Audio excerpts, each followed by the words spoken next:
No-mow zones are areas of the park that are less used than our picnic areas. We have set them aside to try and allow them to reestablish themselves as natural habitat. We're trying to implement no-mow zones in all of the county parks at this time.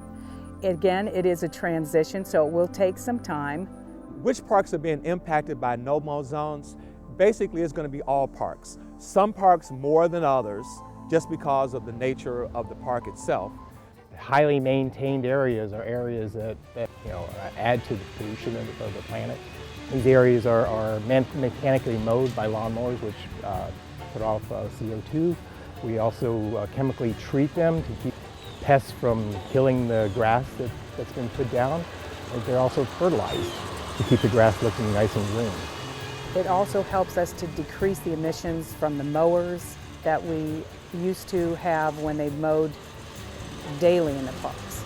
We didn't stop mowing just because it was convenient for us. It was really something we did that had some thought and some concepts behind it.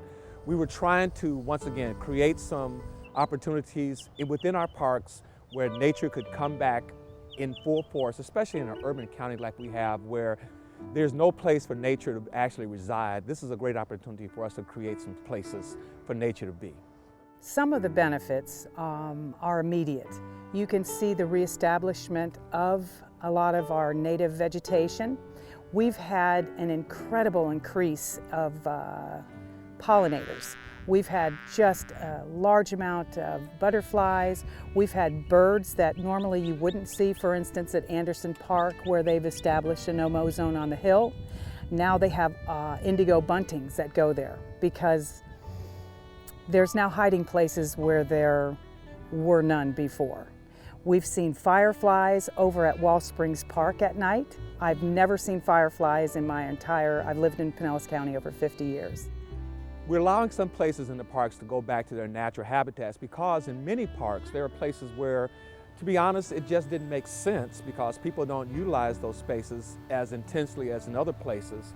It also allows us to best utilize the resources we have in a more effective and more efficient manner.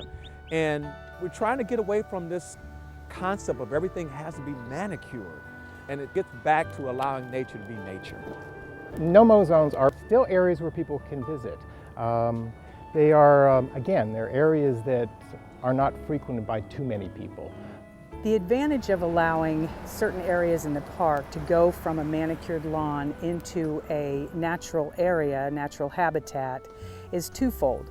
One, the expense that was previously contributing to having mowers come in and staff continually mow on a daily basis is now eliminated. Now what we have are certain areas that are low-use areas that we've put aside because we're charged with stewardship of the entire park.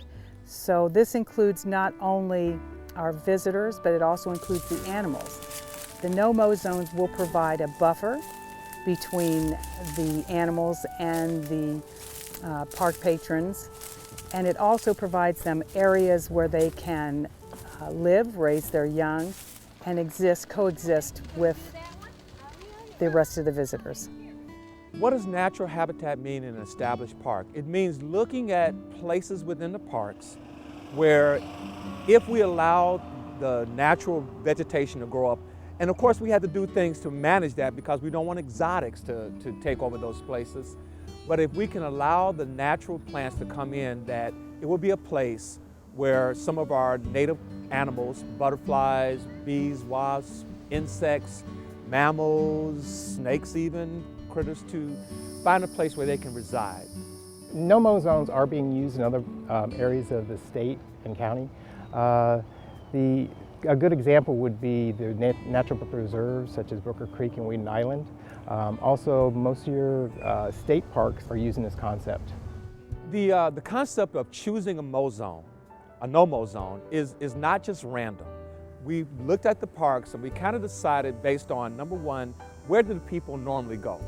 So if there's a place where lots of people reside and when they come to the park they want to hang out, it can't be a no-mow zone. There's also thoughts that if there's places where there's connections that can be made with water or other natural systems, then it makes sense to allow some of those places to be no-mow zones, just because it kind of blends in with the existing vegetation. If we have places where there's a forested area that's right next to it, or if there's lots of trees that we're trying to mow around, then maybe it makes sense for us to allow those to go back to a no-mow situation, especially since you can't play ball in the middle of a bunch of trees. So we looked at those kind of things. Another part of it is people go to parks because they want to experience nature. So if there's a place where we can allow nature to kind of take over, to give people that release from the intensity that we have in an urban setting, wow, why not let it go back and just be more natural, more native, more sustainable, I guess is the best way to put it. We've decided in setting aside our no-mow zones, we took a look at the areas of the park that were less used and where we also had perhaps some established gopher tortoise burrows, which are a threatened species. We made the decisions based on the use. So your no-mow zones are going to be more in the lesser used areas of the park, whereas your high-intensity, high-use areas are remaining mowed. There, the ball fields, the shelter areas, the playgrounds, things like that will continue to remain mowed. Many of the visitors that come to our park system have different levels of comfort when they go and experience their outdoor activities. We can provide just about everything. Some like to go relax on the beach, others like to walk in the woods. Some even like to go and see the native vegetation and the animals up close and personal. If their comfort level is walking into the grasslands and the no-mow zones, then they certainly can. We do have signage up, however. Most of them do have small graphics on them of a tortoise or a bunny, and it says usually habitat restoration for future generations. Yes, more wildlife, more plant diversity, more insects, all have come back since we've done that. Of course, you're gonna have your insects, a lot more insects, which brings in the smaller animals, which brings in the larger animals. The great impact that the no-mow zones have had on our wildlife in the park is that it's created a place for them to be. And one of the things that happens in urban settings is that as we tend to have more asphalt, have more concrete, as we tend to manicure more of the natural landscape, it hems our native wildlife into smaller and smaller spaces. So by expanding these areas, we're giving places where all the creatures, large and small, can begin to have habitat where they can find food, where they can find shelter, where they can reproduce, where they can just be themselves, I guess, basically. So the great thing is that it really does allow them a space to exist. Instead of hearing the loud mowers and the weed whips, we're now hearing bird song instead. If I would say any other thing that I would add about this whole no-mow zone concept is that we were hoping that the general public would give us time, because as with anything, nothing happens overnight, and sometimes things don't always look so real nice, but given enough time, and if we give nature a chance, this can really, I think, be a great asset to our individual parks. We want your input too, so if you see things that we can change or tweak or make better, then yeah, we're looking for that. So we're also not just saying go away.